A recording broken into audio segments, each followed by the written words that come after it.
How to add adjustment layers in DaVinci Resolve. First of all, open your DaVinci Resolve project and go to the edit page. Once you are in the timeline, locate the effects library panel.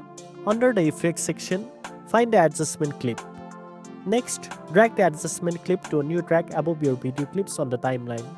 This will create an empty layer where you can apply various effects or color correction.